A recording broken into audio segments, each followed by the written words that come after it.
DJ Akademiks and check it out. So Meek Mill, he put out the Dreams Worth More Than Money album, and it came out last week after the BET Awards. It had a strong, very strong debut, impressive sophomore numbers for Meek Mill. Usually we hear about a sophomore slump, but not for Meek Mill.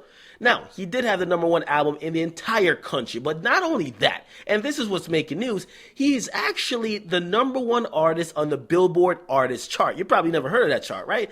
Now, you probably never heard about it because they established it last year, but ever since they established it, only 3 rappers have ever been #1. 1 Drake, 2 Kendrick, 3 Meek Mill. Now, the big deal is that Taylor Swift actually held #1 for 31 weeks, which is more than half a year, and Meek Mill is a rapper that actually knocked her off. Meek Mill?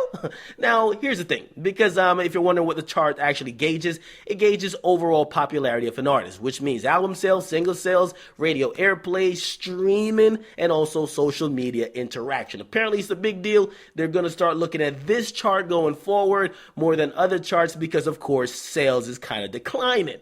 Now, his official numbers was 246,288 albums sold, almost a 50% increase from his debut album, which he sold only 165,000 on Dreams and Nightmare, and it was #2. Now, and this time around, he gained 30,000 record sales in streaming, which means Tidal, Spotify, Pandora, wherever, 30,000 albums came through, okay? Because of that, I say Meek Mill's smart. The reason why I say Meek Mill's smart is that no exclusivity. However you want to get it, you could get it. If people are going to buy it, they're going to buy it. If they're going to stream it, they're going to stream it. That's how you got to take the approach to your music. Now, if you're wondering, Meek Mill did outsell his bae, Nicki Minaj, at least her first week on her last project. He did 246. Nicki Minaj's last project did 244, and that's with streaming, okay?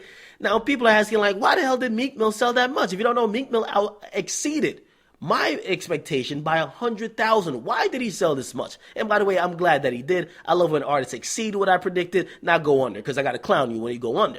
But I'll say this. Meek Mill was supposed to release an album last year. It got pushed back because he went to jail. He's back out now. He always kept a hot song in the street, whether it was an intro, monster, or whatever else.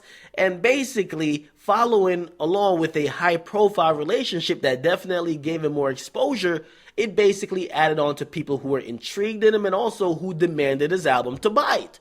So let me tell you this, because Meek Mill now is the #1 selling artist in MMG, yes, over Ross and Wale, because he outsold their last efforts first week numbers, okay? But I will note this, the reason why he outsold Nicki is not because he's a bigger artist than Nicki, it's actually because when Nicki puts out an album, and I've pointed this out before, when she puts out an album, 85% of her fans are women. No guy's going to really go to the store or even get on iTunes and buy an album called Pink Print. So you're not going to have a lot of male fans, at least if you're Nicki. Doesn't mean she's not big. Just means when people have to buy her albums, it's mainly females.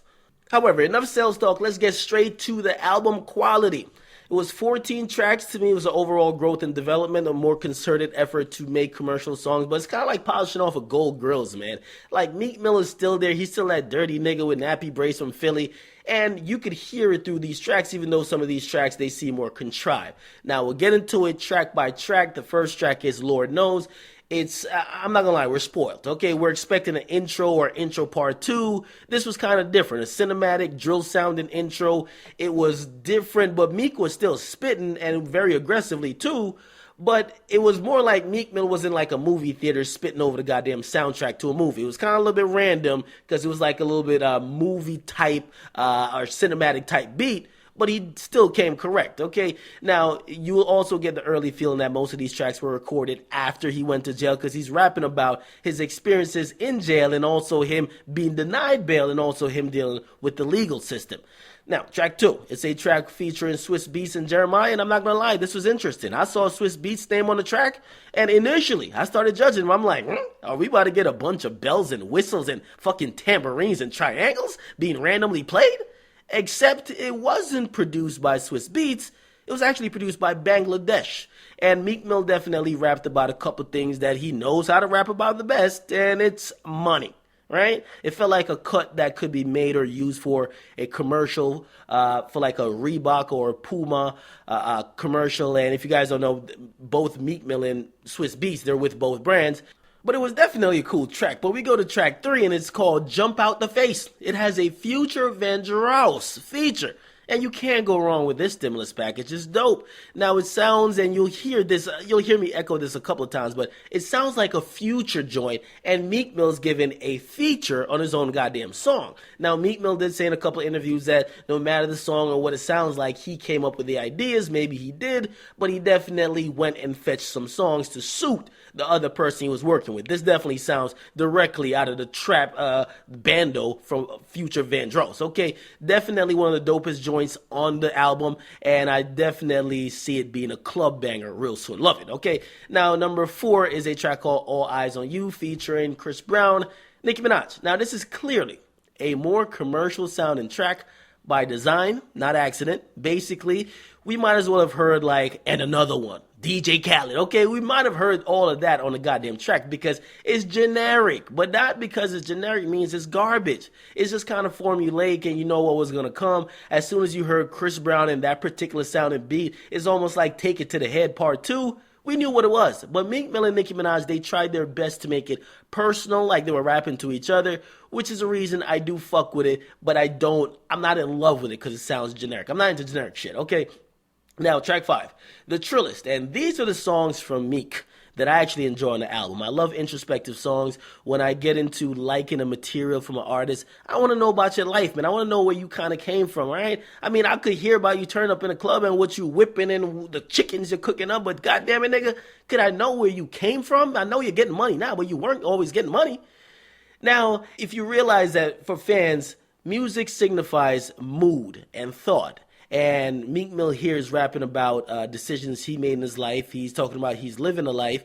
And he's kind of rapping and rotating through the struggle of being real, trying to be still down to earth, and also is trying to be loyal to the people around him, and also still trying to live that rapper rich nigga life. He's literally talking himself through it, thinking and trying to convince himself that he hasn't changed with money, because there's signs that he's changed because he has to sacrifice a couple of things, and sometimes when he doesn't, he makes those choices knowing that he doesn't have to make those choices, like going to the strip club rather than kick it and play games with his son.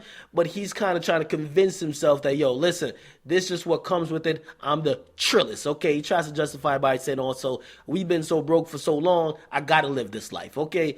Now, Rico, that's track 6, and the Drake stimulus package clears. Okay, I don't know who signed off on this one, but Drake definitely gave him a dope verse. Again, it sounded like another track that wasn't meant for Meek Mill. It sounded like it was meant for Drake, and Meek Mill was given a feature.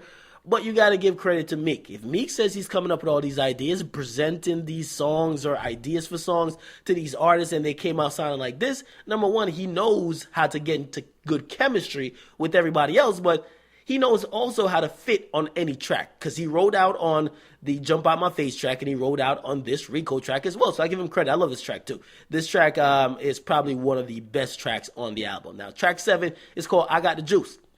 Now, the album tempo changes to a dark vibe when you listen to this one. I mean, it seems like this kind of represents the mentality that he was on right before he went to jail and sat down for a couple of months. It's a decent cut. It's nothing I would really celebrate over or anything I'd be like, yo, this is the one. But definitely a decent cut and a good change of pace.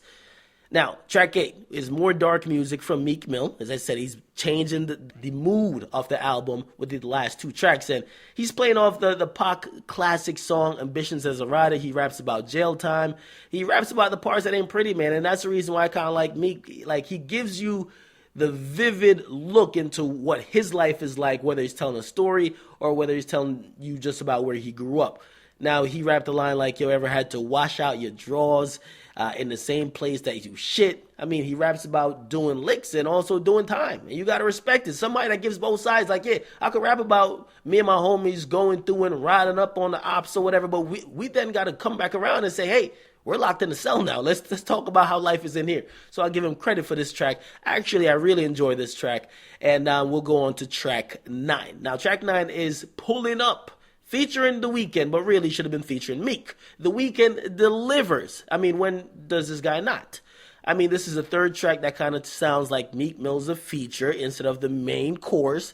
And The Weeknd just kind of has that effect on a lot of people. He did it to Wiz Khalifa before, Juicy J, and now Meek is getting it, okay? Now Meek once again kind of adjusted the tempo. He kind of is riding the vibe and doing his own thing.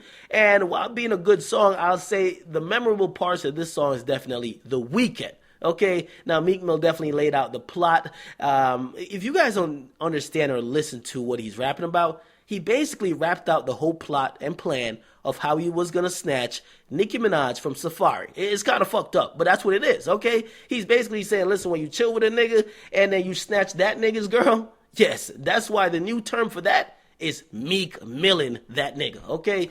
Now, track 10 is a track called Check.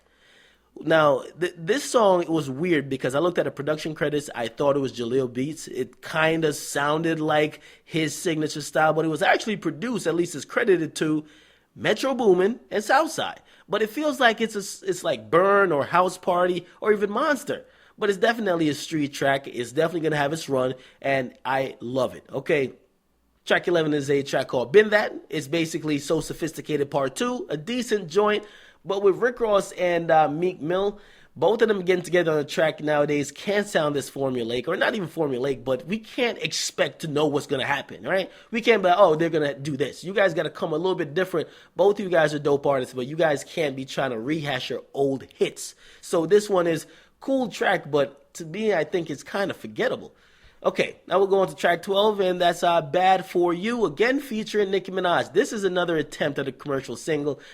Pretty much when you hear these songs, you might as well just hear DJ Khaled again on the track. I'm telling you, it's generic as hell. Nicki's on a hook. I mean, they're rapping to each other, but at least this time there's no Chris Brown. It's not whack, but I'm not going to celebrate this track because, listen, it's probably will top the charts, but this is not something I'm like, oh my God, this really gives me the true essence of these artists that I really like. No. I mean, it's just a generic track that for the people who want something that could play on the radio, they'll love this. Okay, now track 13 is Stand Up. This is that get ready to pack up music. He's really kind of wrapping the album up, but he's talking about some real shit. He's talking about how your people will switch up and snitch on you, okay?